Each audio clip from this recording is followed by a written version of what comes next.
Grand Ralph. Happy to have you here in Vienna for the presentation. You know what I like about our relationship? Every time we meet, it's in front of a beautiful whiskey, and I don't doubt it will be the same today, will it? It's a pleasure to be back. Last time we were drinking Glenfiddich Grand Cru, which actually was the start of the Grand series, of which this is the latest edition. So, yeah, pleasure to be sharing another fine whiskey with you. So tell us a little bit about the Grand Chateau. We have wine casks again. In particular, we have red wine casks from Bordeaux. We're not talking particular vineyards, we can't. We are talking about very high quality casks. We have a 9-year finish.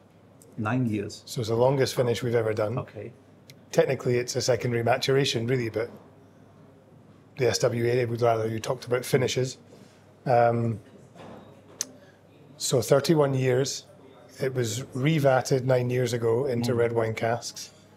We've brought this to life at 47.6% ABV, so non-chill filtered. And it's just a stunning example of Glenfiddich in wine cask. Right. So what did you expect from the wine cask? What should they bring to the whiskey? What was the intention to have it 9 years in wine casks? The most obvious things, colour, tannin. We were starting out with a vatting of around about 22-year-old Glenfiddich, mixture of American and European oak, mostly American. So already that whiskey is rich and quite robust. We're then looking for the wine cask to just add layers and layers of texture and flavour. When you put it in the wine casks 9 years ago, did you expect to have it rest there for 9 years? No. No.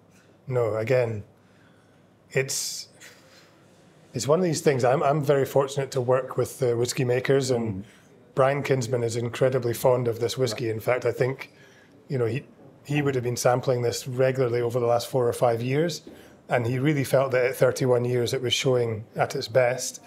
But no, 9 years ago, when we actually got the casks themselves, there's almost no ambition at that point. There's no, not that there's no ambition. There's no project in mind. There's no final outcome. It's just get them into the best quality wood and then see what happens. How many editions have now been in the Grand series? Well, we're going to taste them all tonight. Yeah. So we have 21-year-old Grand Reserva, 23-year-old Grand Cru. You have 26-year-old Grand Couronne. You have Grand Yozakura at 29-year-old, and then this being the fifth. This is the oldest The oldest. Can we say so far? Or yes, we can say so far. Okay, good. Well, then I'm looking forward to the tasting. Thank you for your time, and have a great time here in Vienna. Pleasure to be here as always, and let's look forward to a fantastic evening. Yes, absolutely.